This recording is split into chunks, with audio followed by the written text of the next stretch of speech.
Section visibility filters are useful when you want to create a section view displaying specific element types.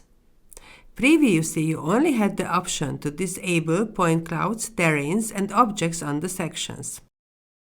Introduced in ARCHLine.XP 2025, you can now create custom filters for all element types that can be displayed on sections.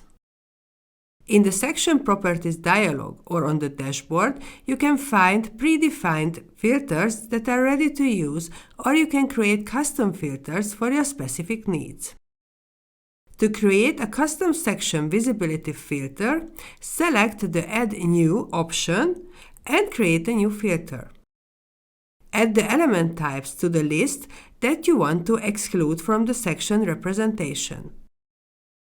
You can add several types of elements in the same filter.